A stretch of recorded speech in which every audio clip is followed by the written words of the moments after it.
Back in February of this year, this Porsche 944 Turbo sold for over $70,000, and obviously this car was an outlier. It had just over 5,000 miles on the odometer and still came with the original from the factory Dunlop tires on it.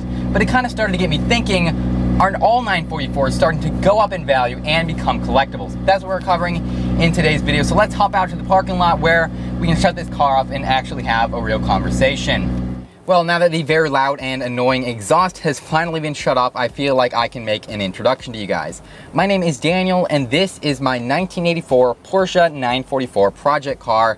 It has somewhere around 200,000 miles, probably. It's been repainted, reupholstered, has just a ton of various issues in its history that have been well documented online, so it's probably never going to be worth anywhere near $70,000. But at some point, it would be nice if it went up in value just a little bit, because even earlier this year I tried to sell it and couldn't get anyone to take it for even $4,000. Now, if you look around online, it does appear as though some special 944s are going up in value. Cars like low mileage turbos, low mileage S2s, maybe a little bit the cabriolets, and obviously special edition models like that special silver rose 1 of 20 edition with the plaid interior. Whatever that one's actually called, that one seems to be up there as well, commonly going for over $50,000, which is certainly a lot more than what they went for a few years ago.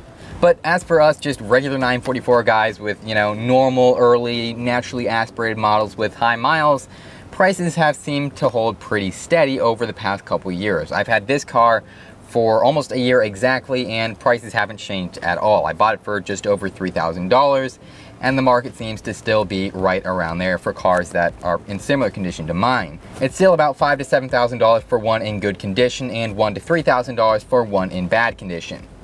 But I think the main issue with 944s is that there were just thousands and thousands and thousands of them made, so they're relatively common, they're very cheap, so they're obviously not well maintained oftentimes, and they also don't have that much historical significance like the 911 did. The 911 has been around for ages and ages throughout so many things. It's been, you know, the #1 Porsche model that everybody wants, so it kind of has a rich history to it.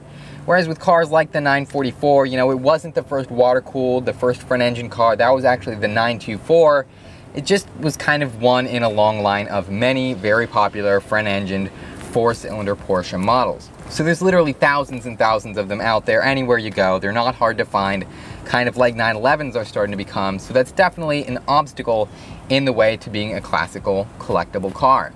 But of course, all the classic car experts are saying that prices will rise eventually, and it certainly doesn't seem like they could go any lower down. And obviously, I cannot predict the future as much as I would love to, and also, unfortunately, I'm not exactly an expert on collector cars, but in my personal opinion, I do think 944 values are going to continue to rise, especially low mileage turbos, low mileage S2s, and probably the cabriolet eventually. Whereas cars like, you know, high mileage, naturally aspirated, you know, beat up models like mine, probably never going to be worth more than around $10,000 or $11,000 in the next decade. But like I said, I am no expert, and I've only had this car for a year, so I'm clearly not as acquainted with the market as some people are. So let me know down in the comment section below what you think the 944 market is going to do over the coming decades. I really want this video to be more of a conversation with all my followers rather than me just sitting in my car telling you my opinion on this car. So definitely go down to the comment section below, and also make sure to leave this video a thumbs up and subscribe if you haven't already. Thank you all so much for watching.